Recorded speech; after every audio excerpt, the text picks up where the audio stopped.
everyone, now I have to describe you the Article 17 of our Constitution, that is abolition of untouchability. ठीक है, सबसे पहले हम इसका थोड़ा सा बैकग्राउंड पढ़ेंगे, ये कैसे आया था अनटचेबिलिटी, थोड़ा सा हिस्टोरिकल पढ़ेंगे इसका। 1863 में अब्राहम लिंकन लेके आए थे एक word, that is word use किया था उन्होंने, एमेंसिपेशन प्रोक्लेमेशन। इसका मतलब यह होता है that all person held as a slaves are and hence forward shall be free. मतलब कोई भी पर्सन कहीं पे भी घूम सकता है। पहले ऐसा होता था कि अनटचेबिलिटी बहुत थी, छुआछूत बहुत था।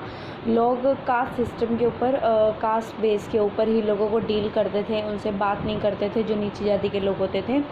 तो उसके लिए ये आर्टिकल था स्पेशली उन्हीं लोगों के लिए बना गया था कि इनके जो भेदभाव हैं, इन भेदभाव को ख़त्म करने के लिए अब्राहम लिंकन ये डेफिनेशन लेके आए थे, उन्होंने बताया था। और अमेरिका में इसको जो स्लेवरी सिस्टम था वो उस टाइम पे अबॉलिश कर दिया गया था।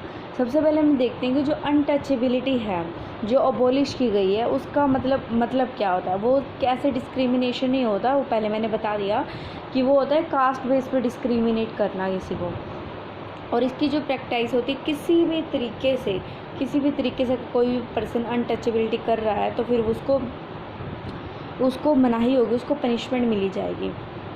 एक केस आया था राजस्थान का, वैसे तो इसकी अनटचेबिलिटी की कोई प्रिसाइज डेफिनेशन नहीं है, पर कुछ केसेस में सुप्रीम कोर्ट ने प्रोवाइड करने की कोशिश की है। Jaisingh versus union of India, Rajasthan के केस में इन्होंने कहा कि अनटचेबिलिटी वो होती है कि जो कास्ट बेस पे डिस्क्रिमिनेशन करती है। और मद्रास हाई कोर्ट ने देवाराजन वर्सेस पी पद्माना, इन केस के अंदर भी उन्होंने ये बात कहा था कि अगर कोई आर्टिकल 7 को फॉरबिडन करने की कोशिश करता है तो उसको मतलब पनिश किया जाएगा। ठीक है, तो सरदार वल्लभ भाई पटेल और BR अम्बेडकर ने पूरी कोशिश की थी कि वो इसको अनटचेबिलिटी को पूरी तरह से ख़त्म करते। ठीक है, एक साइड बात की गई है इनके आर्टिकल 17 के अंदर फॉरबिडन की, एक साइड बात की पनिशमेंट की। अगर कोई भी प्रैक्टिस, कोई भी इसको इसके अगेंस्ट जा रहा है आर्टिकल 17 के, तो उसको पनिश किया जाएगा।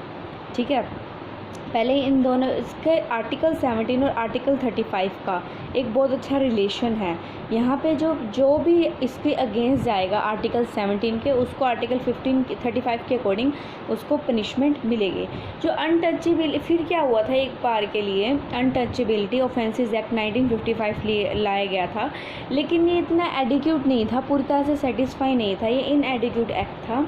तो इसीलिए फिर इसको 1965 में बहुत सारी डिस्कशंस हुई, कमीशंस बैठे, क्या कहते हैं, अनटचेबिलिटीज़ के ऊपर, इकोनॉमिक लेवल के ऊपर, एजुकेशन लेवल के ऊपर, जो शेड्यूल कास्ट के लोग थे उनको लेकर। तो 1976 के अंदर इसी ही अनटचेबिलिटी ऑफेंसेस एक्ट 1955 को ही अमेंड करके protection of civil rights act 1955 कर दिया गया।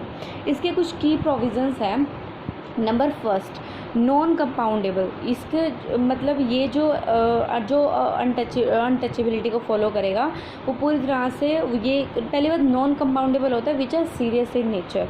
ठीक है, सीरियस नेचर के हैं तो इनको पनिशमेंट मिलेगी, उनकी पनिशमेंट एनहेंस भी हो सकती है। एनहेंसमेंट ऑफ पनिशमेंट ये इसका सेकंड पॉइंट है। Number third, duty of public servant. मतलब क्या, अगर कहीं पर कोई अनटचेबिलिटी क्रिएट कर रहा है, कहीं बैकवर्ड एरिया कर रहा है, जो पब्लिक सर्वेंट है उनकी ड्यूटी है उनको इन्वेस्टिगेट करना और उनको पकड़ना और उनको यहाँ पे पनिश करना।